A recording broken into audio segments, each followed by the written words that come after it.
Hi, I'm Pete Lockett.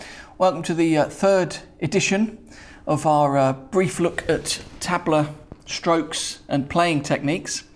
We're going to add a new syllable straight away today for our lesson, and it's going to be the syllable T, T-I, not T-E-A. So this syllable is played with the middle finger. So it's the finger that is in the air for the stroke that we learnt last time, which was na, and sounds like this. So that's the na stroke, created with the first finger playing on the rim of the drum. Now T is the middle finger coming down and striking on the edge of the black spot.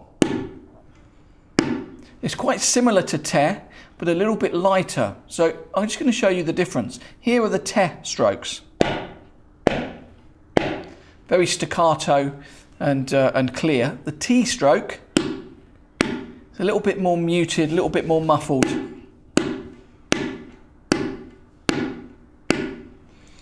It's a little bit difficult to get the strength in the finger. Notice this finger is staying in the air.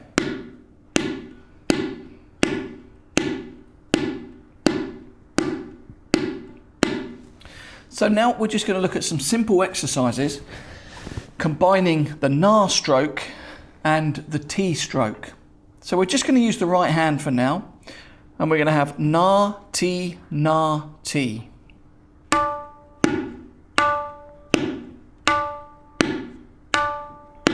Na, T, na, T, na, T, na, T. Notice that this finger, or these two fingers, are still resting on the edge of the black spot.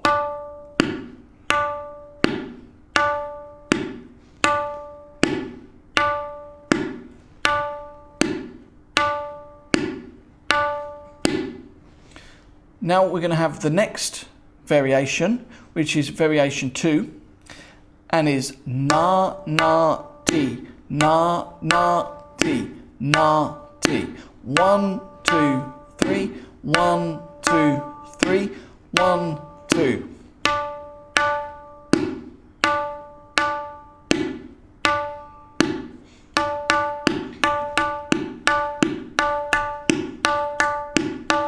Na na T, na na T, na T, na na T, na na T, na T.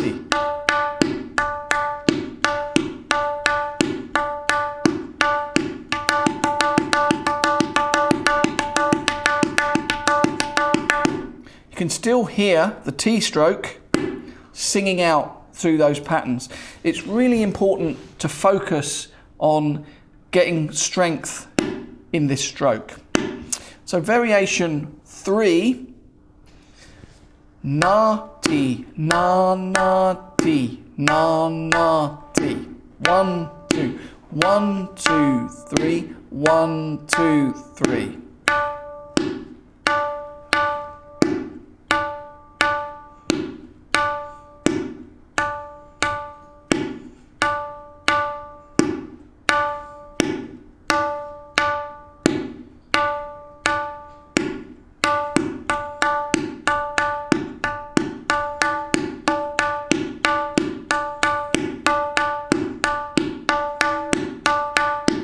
So when you begin to play these strokes, after a while, your hand will become tired. So it's important not to, pull any muscles or, overstress yourself, because this is a very strange hand movement.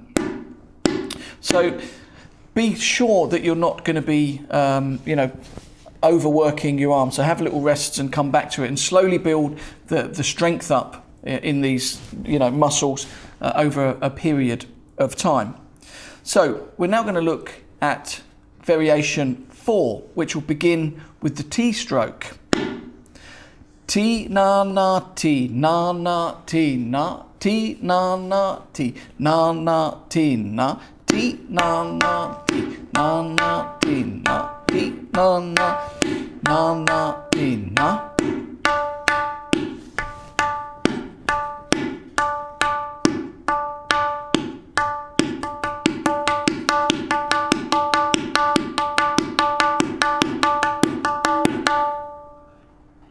So we're going to now move on to example 5, and we'll begin with 2 na strokes for this example. Na na ti na ti na na ti 3 2 3. Na na ti na ti na na ti na na ti na ti na na ti.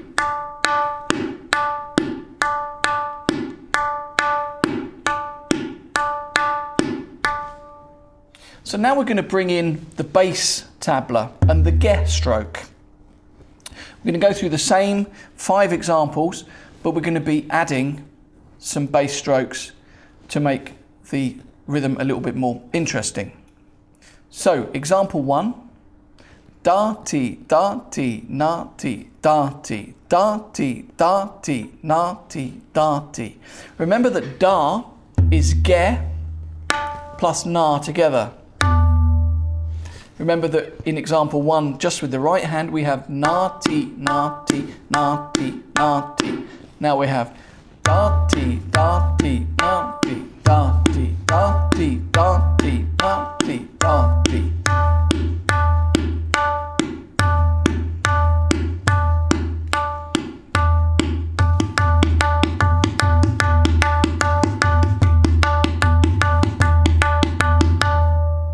For a very simple rhythm, it's very effective, and you should be able to get some control of that pretty quickly from the lesson.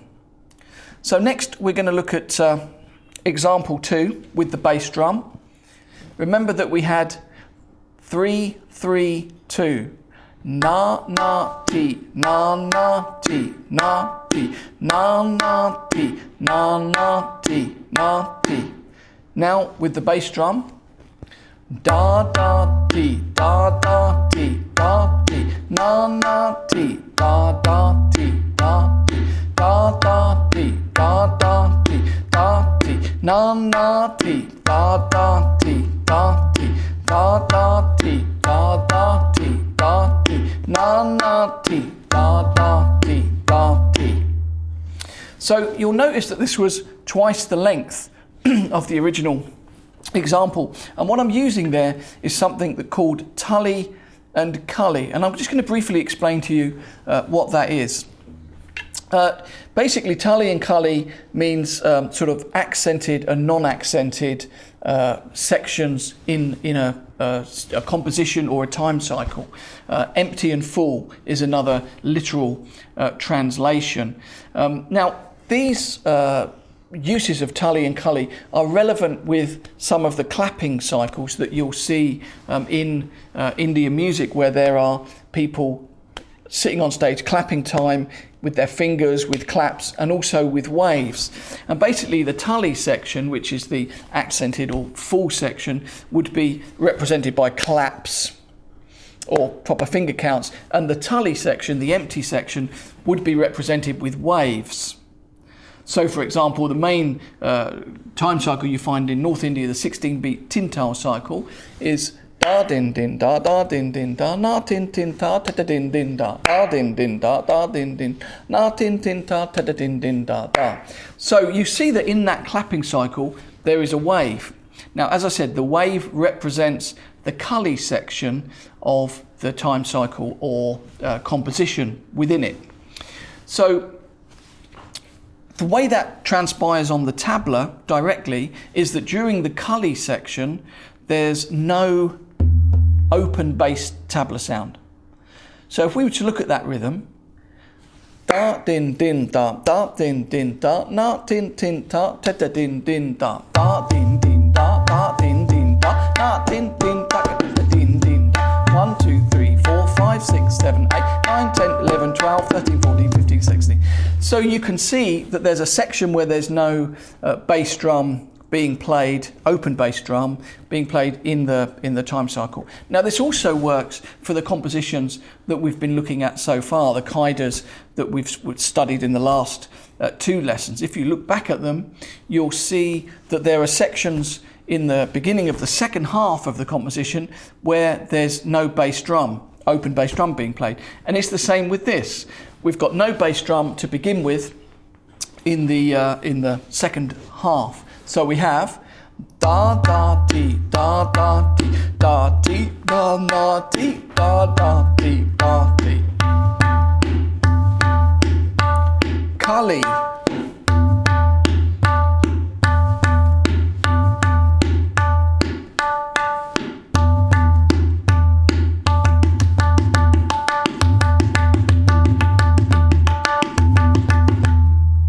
So now we're going to move on to our next variation, which is variation 3. And this is a slight rearrangement of the 3-3-2. And here we have 2-3-3. Da ti, da da ti, da da ti, ta ti, da da ti, da da ti, da ti, da da ti, da da ti, ta ti, da da ti, da da ti.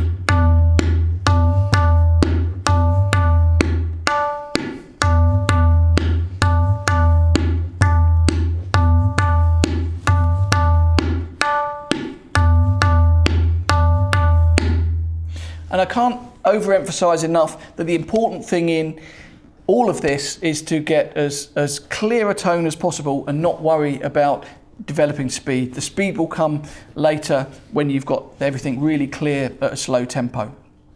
So now we'll move on to example 4, which begins with the T stroke.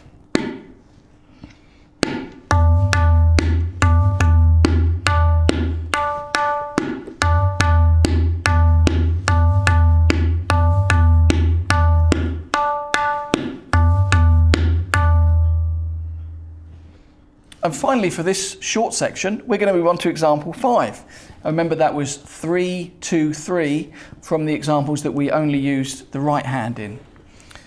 Da da ti, da ti, da da ti, ta ta ti, da ti, da da ti, da da ti, da ti, da da ti, ta ta ti, da ti, da da ti, da. So we're now going to move on to a new stroke. Now this stroke is called tun. Now a lot of these strokes actually sound, as they are played. So the sound of the drum is very similar to the syllable that one speaks. So tun. Very open bell-like tone, sometimes reinforced with the left hand. So now we're going to integrate that with some of the other strokes, such as na and ti. And we'll have a small exercise that will sound like this. Ta ti, ta ta ti, ta tun na, ta ti, ta ta ti, ta tun na, ta ti. Ta, ta, ti, ta, tun, na, ta, ti, ta, ta, ti, ta, tun, na.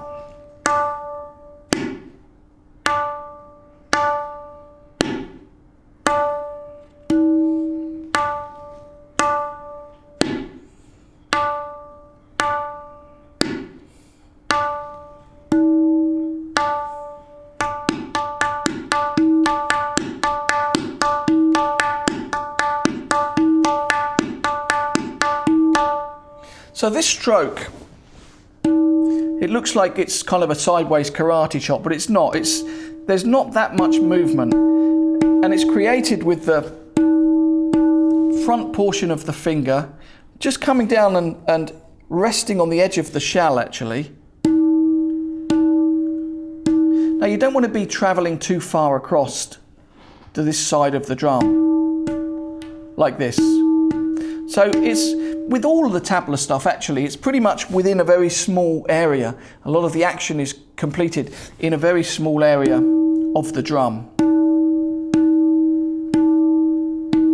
And again, you don't want to hit this too hard, because it very soon becomes a very ugly sound.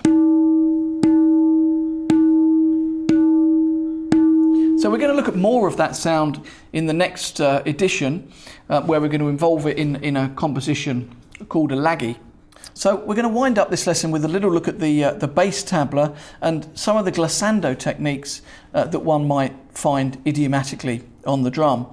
Now, to my mind, there are three main techniques that are most commonly used, or that you see most often. The first one is the pulling technique.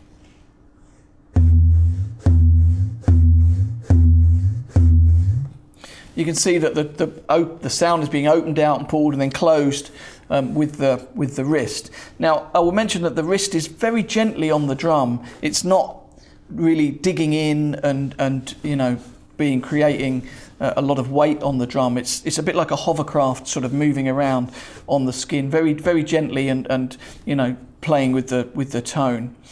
The next technique one might find is the pushing technique. So you can see that's a very fast movement, kind of slow motion. I'm grabbing and playing the stroke. This is a technique that you'll find quite often in a lot of folk drumming.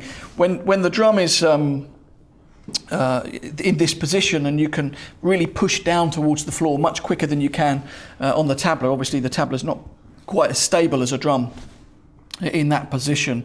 And then you've got what you could call like a pandular sort of motion or a slow glissando technique.